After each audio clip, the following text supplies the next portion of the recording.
Good morning everyone. हमारा 7th class का math का 7th चैप्टर चल रहा था। पेज नंबर 165, इसकी फिगर इट आउट। फर्स्ट सम हमने कर लिया था लास्ट वीडियो में। आज हम करेंगे सेकंड सम। सेकंड सम में क्या लिखा हुआ है, उसने ये कहा है can you construct a triangle all of whose angle 270 degree. उसने ये कहा है कि क्या आप ऐसे ट्रायंगल कंस्ट्रक्ट कर पाओगे कि जिसका प्रत्येक एंगल 70 डिग्री हो। तो क्या कर पाएंगे हम? अगर 70 डिग्री हो हर एंगल तो हम कर पाएंगे? नहीं कर पाएंगे। कैसे? तो देखिए, हमने सपोज करो ये ट्रायंगल को किसी भी शेप में बना दिया। इसका ये 70 और ये 70 होगा, यही कहा है उसने। तो क्या बन जाएगा? एंगल सम प्रॉपर्टी क्या बन जाएगी? 120। तो एंगल सम प्रॉपर्टी होती क्या है? 180। यानी ट्रायंगल के सभी एंगल्स को ऐड करते हैं तो वो 180 बनता है। 180 से कम भी नहीं और ज़्यादा भी नहीं। ठीक है, तो यहाँ क्या बन जाएगा? 110 210 बन जाएगा। सॉरी, 210। ठीक है, तो 210 ये इसको मैच नहीं करता प्रॉपर्टी को, तो हम क्या लिखेंगे? No a triangle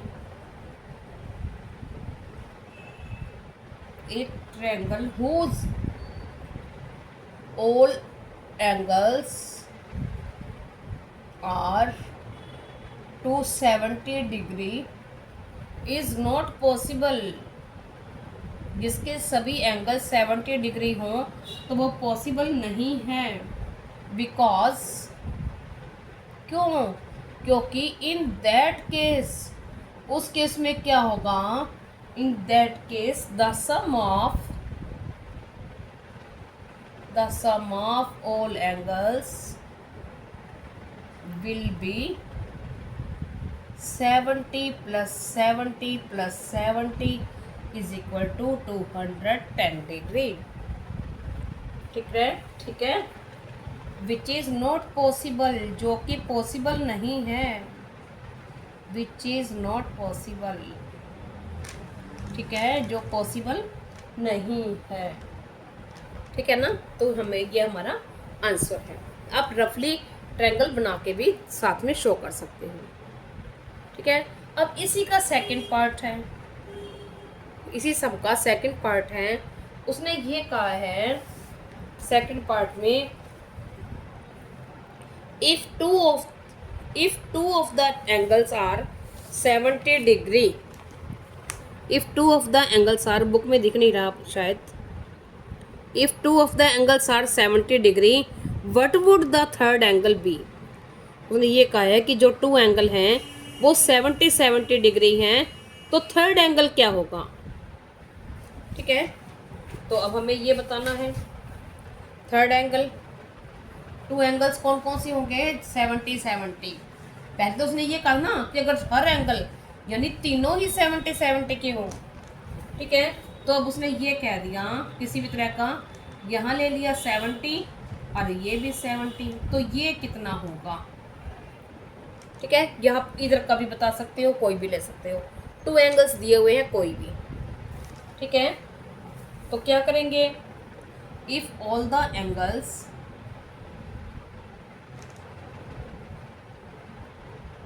of triangle, sorry all नहीं आएगा, two angles of triangle is 70 degree, then third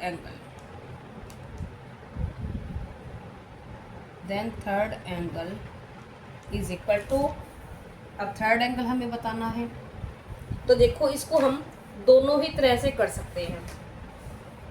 ठीक है, दोनों ही तरह से कैसे कर सकते हैं? एक तो हम इसकी पैरेलल लाइन ले सकते हैं, जैसे हमने पहले निकाले थे यहाँ से। ठीक है ना? जैसे सपोज करो हम यहाँ ये एक लाइन ले लेते हैं, तो ये हमने कोई भी नाम दे दिया। यहाँ हमने ट्रायंगल का नाम दे दिया ABC, यहाँ दे दिया XY। तो XY क्या होगी? इसकी पैरेलल होगी। ठीक है। और ये एंगल क्या होगा, अल्टरनेट एंगल, तो ये हो जाएगा 70। ये 70 है तो ये क्या हो जाएगा 70। ठीक है, तो हमें ये बीच वाला एंगल बताना है, ये वाला। ठीक है, अब क्या होगा, अब इन तीनों का, ये यहाँ से यहाँ तक ये स्ट्रेट लाइन पे एंगल बन रहे हैं, तो इनका सम कितना होगा, कैसे होगा, angle X A B plus angle A X A B, हाँ X A B plus angle, ये एंगल का साइन बनाया है मैंने, ठीक है, angle A plus angle Y A C, ये तीनों, ये वाला और ये तो हमारा बन गया एक्स ए बी और ये बन गया वाई ए सी। ठीक है, अब ये प्लस ये और प्लस में ये वाला प्लस एंगल ए एंटीरियर एंगल हो गया, तो इज इक्वल टू 180 डिग्री, या लिख दो स्ट्रेट एंगल। ठीक है, स्ट्रेट एंगल। अब क्या हो गया, अब दो एंगल दिए हुए हैं तो तीनों का सम है 180, तो अब इस इनकी वैल्यू रख दो, क्या है, एक्स ए बी कितना है 70 प्लस ए नहीं, ए दिया हुआ है, प्लस वाई ए से कितना है 70 इज इक्वल टू 180 डिग्री। ठीक है, अब 70 क्या हो जाएगा, ए इज इक्वल टू, या a plus 140 is equal to 180। अब a is equal to 180 minus 140 is equal to 40 degree. ठीक है, हो गया। और अगर हम एंगल सम प्रॉपर्टी से निकालते हैं तो भी आ जाएगा, ये तो हमारा था, हमने पैरेलल लाइन से लिया था। ठीक है, अगर हम इसको हम सीधा ही लेते हैं एंगल सम प्रॉपर्टी से, वो हमें पता है कि तीनों एंगल्स का सम कितना होता है 180, ये हमें बताना है। ठीक है, तो देखो, अब angle A plus angle B plus angle C is equal to 180 degree, तो यहाँ लिख दो एंगल सम प्रॉपर्टी। ठीक है, और एंगल ए की वैल्यू नहीं दी हुई, एंगल ए प्लस बी 70 और सी भी 70 इज इक्वल टू 180 डिग्री। अब A plus 140 is equal to 180 degree और A is equal to 180 minus 140 is equal to 40 degree, यहाँ डिग्री आप लगानी है। ठीक है, तो हमारा उससे भी यही आंसर निकला और इससे भी यही। ठीक है, तो हम कैसे भी कर सकते हैं। अब देखते हैं नेक्स्ट। अब नेक्स्ट इसी का थर्ड पार्ट है, इसी का थर्ड पार्ट उसने ये कहा है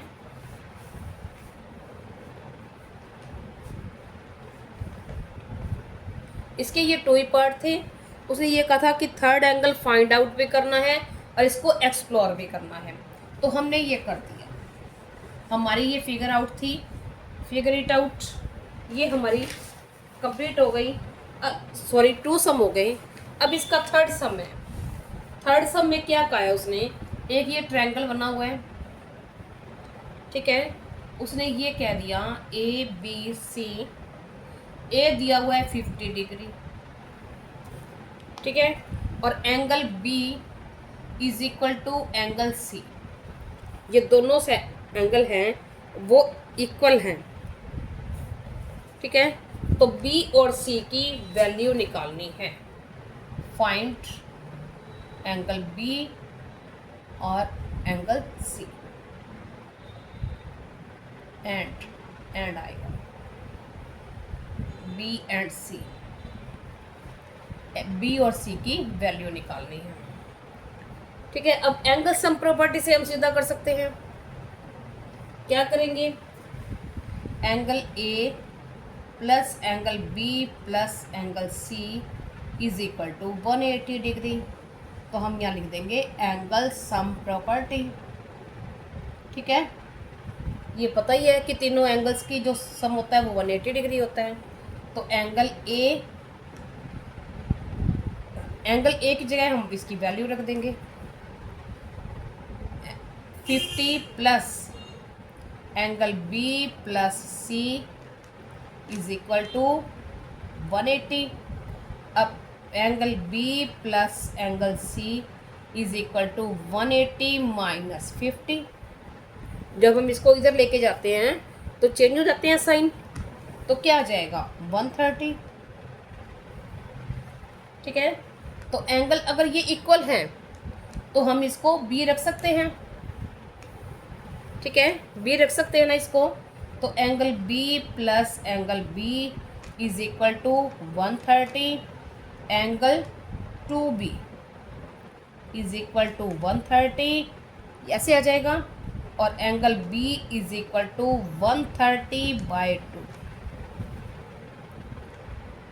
ठीक है, तो अब इसको कट कर देंगे, क्या आ जाएगा 65,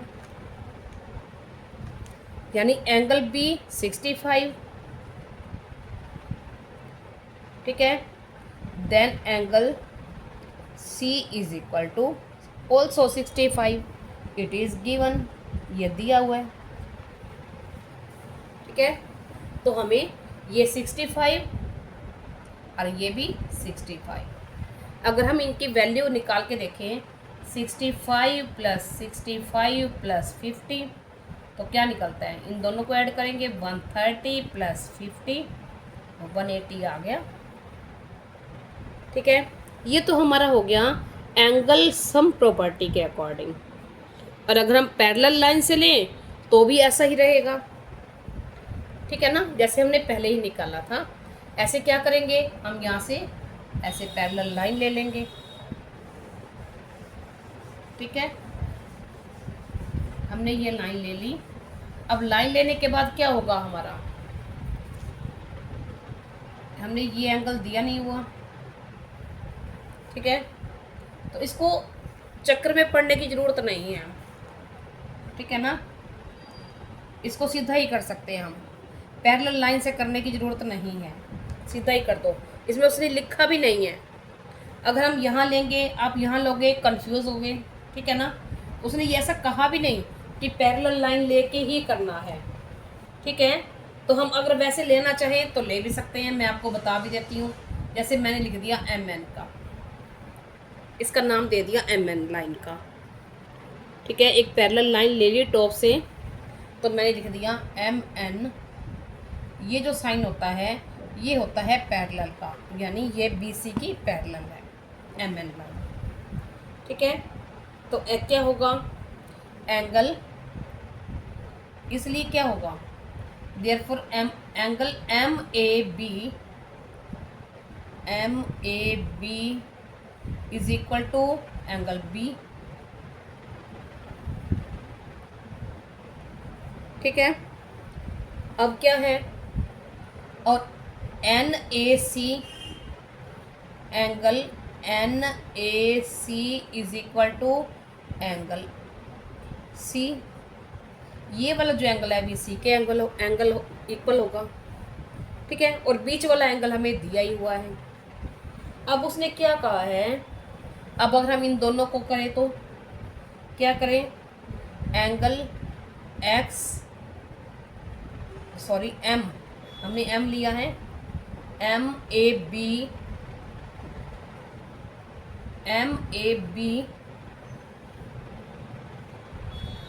प्लस 50 डिग्री प्लस NAC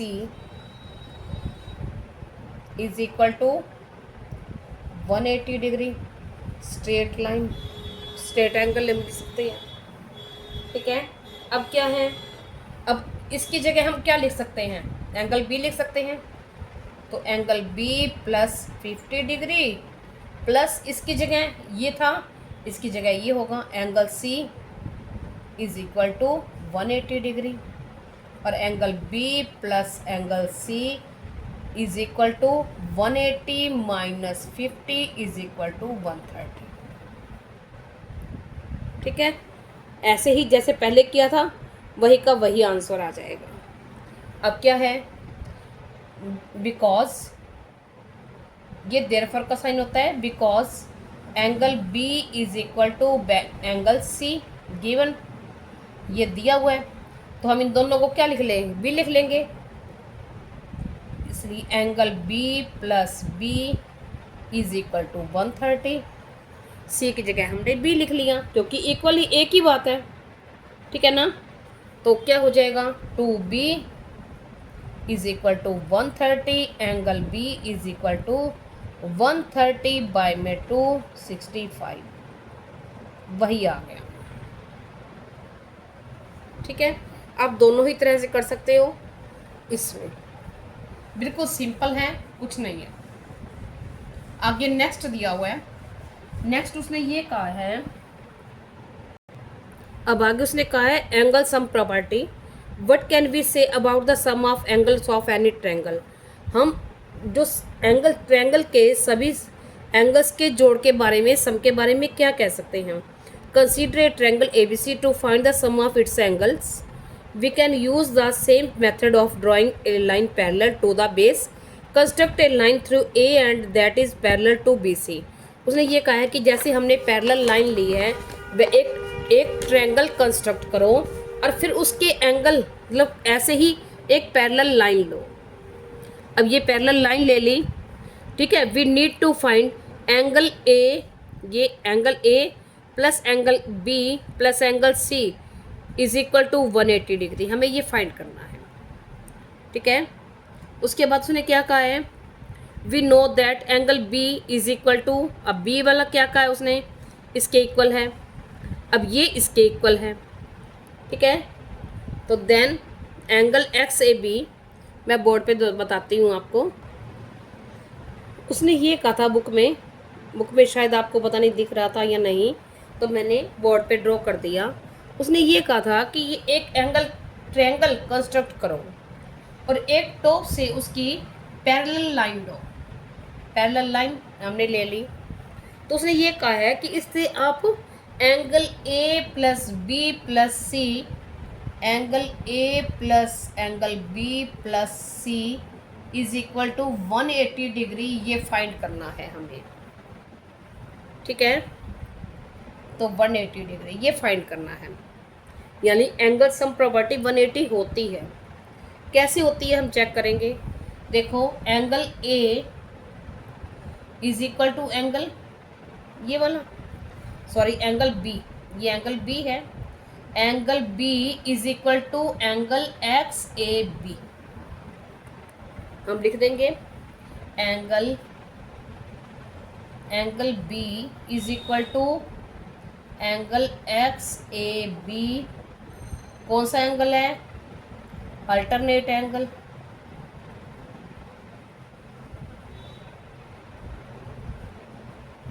ठीक है, अच्छा अब देखो, अब ये किसके एंगल इक्वल होगा, इसके angle C is equal to angle Y A C. जो ये एंगल बनेगा, ये वाला और ये वाला एंगल इक्वल होगा ना, तो ये बन रहा है वाई ए सी, तो एंगल वाई ए सी, ये भी अल्टरनेट एंगल है।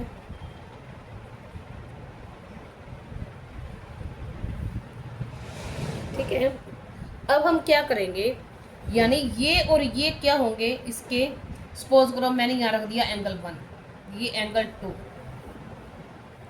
ठीक है, अगर मैं आपको ऐसे बता रही हूँ, सपोज करो हमने नाम छोड़ दिए।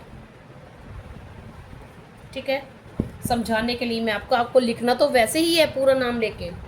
तो angle B is equal to angle 1, angle C is equal to angle 2।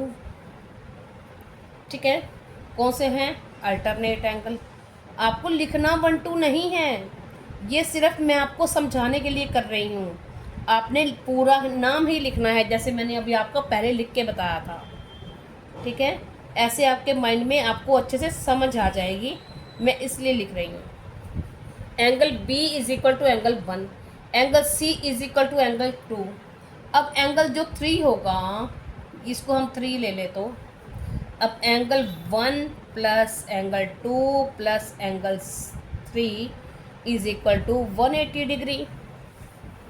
ये तो पता ही है कौन से एंगल है, स्ट्रेट लाइन।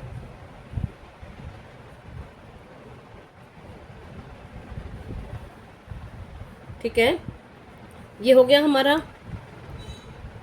अब क्या है, अगर सपोज करो ये इन तीनों को ऐड करके 180 आ रहा है, तो यानी ये तो बीच में जितना भी है, सपोज करो 30 50 70 कुछ भी है, तो ये क्या है, अगर ये और ये इक्वल है, ये और ये इक्वल है, तो हम इन तीनों को ऐड करेंगे तो क्या होगा, इक्वल ही तो आएगा, वही तो आएगा जो इन तीनों को ऐड करने से आएगा। ठीक है ना। अगर सपोज करो ये और इसके इक्वल और ये इसके इक्वल, हमने इन दोनों को ऐड किया तो इसकी वैल्यू जो भी रही, तो यहाँ वही है, तो यहाँ इनकी वैल्यू तो वही रहेगी ना, तो ये वही है, तो इनको ऐड करेंगे तो क्या आ जाएगा 180। तो ये प्रूव हो गया। ठीक है ना।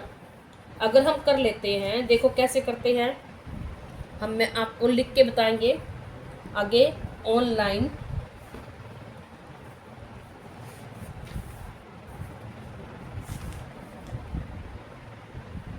तो ठीक है, अब आपको लिखते हुए आप प्रॉपर एंगल का नाम लिख लेना। ठीक है, तो therefore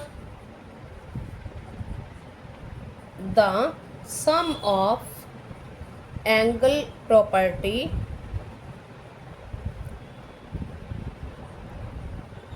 of triangle is proved.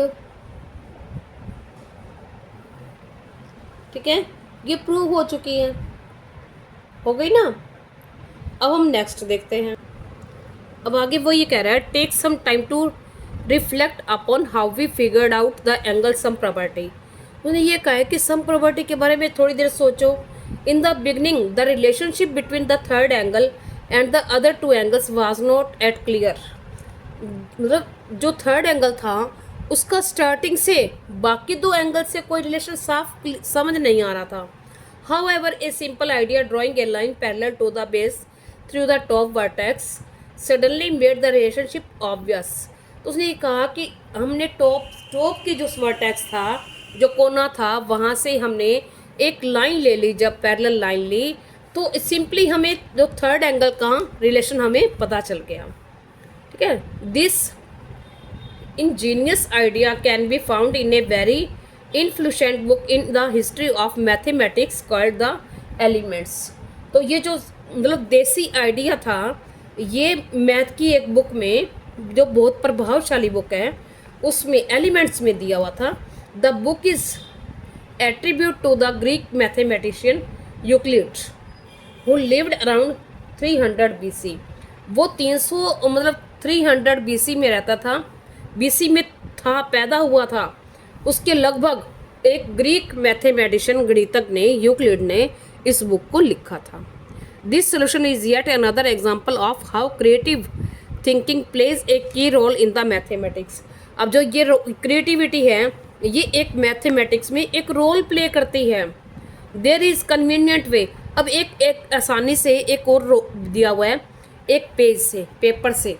ठीक है, उसने ये कहा है कि ये देखो मतलब कैसे आसानी से हमें बता देती है, कैसे there is a convenient way of verifying the angle sum property by folding a triangular cut out of a paper. उसने ये कहा है कि एक और आसान तरीका है वेरीफाई करने का एंगल सम प्रॉपर्टी को, एक ट्रायंगल शेप में पेपर कट आउट कर लो, जैसे उसने ये कट आउट कर दिया। आगे, do you see how this shows that the sum of the angles in this triangle is 180 degree. तो वो कैसे दिखा रहा है कि ये 180 पे है। ठीक है, मैं आपको फोल्ड करके दिखाती हूँ। देखिए, वो ये कह रहा है कि एक और इजी वे है, बहुत आसान तरीका एंगल सम प्रॉपर्टी को देखने का, पेपर कट आउट करना है ट्रायंगुलर शेप में। तो मैंने ट्रायंगुलर शेप में एक पेज कट कर लिया। ठीक है, इसका नाम दे दिया मैंने।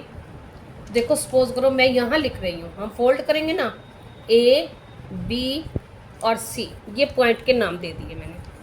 ये हमारा ट्रायंगुलर है ये ट्रायंगुलर शेप में, देखिए ट्रायंगल बना हुआ है एक, ये सीधी रो है कैसे। उसने ये कहा है कि एंगल सम प्रॉपर्टी हम कैसे चेक कर सकते हैं। देखो फिर उसने कहा कि जो पॉइंट ए है इसको बिल्कुल नीचे फोल्ड करो, ऐसे फोल्ड करो, ऐसे नहीं कि हम ऐसे फोल्ड कर दें, कहीं भी ऐसे फोल्ड कर दें, नहीं, इस तरह से फोल्ड करना है कि जो ये पॉइंट है, देखिए ये ऐसे ऐसे ऐसे इस तरह से पॉइंट फोल्ड करना है। जो ये लाइन है ये इस लाइन के पैरेलल बननी चाहिए, ठीक है। ये देखिए ये पॉइंट ए नीचे कर दिया, ठीक है। अब उसने ये कहा कि ट्रायंगुलर था, अब हमारा बी पॉइंट है ये। अब उसने कहा कि इसको अगर हम ऐसे फोल्ड कर दें, ठीक है, ऐसे बन जाएगा ये। अब ये हमारा कौन सा है, पॉइंट बी, और पॉइंट सी को ऐसे फोल्ड कर दो, ठीक है।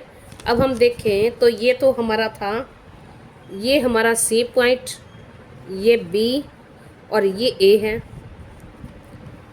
ठीक है। अब ये कौन सा हो गया, एंगल ए, एंगल बी और एंगल सी, वही है ना। तो जो ट्रायंगल के एंगल्स थे वो इकट्ठे हो गए, तो ये कैसे बन गए, जैसे हमने पैरेलल लाइन पे किया था। पैरेलल लाइन पे क्या था, एंगल हम प्लस करते हैं ना, angle B plus A plus C is equal to कितना बनेगा, स्ट्रेट लाइन बन रही है। तो स्ट्रेट लाइन पे जो एंगल बनते हैं वो कितने बनते हैं, 180 डिग्री, ठीक है ना।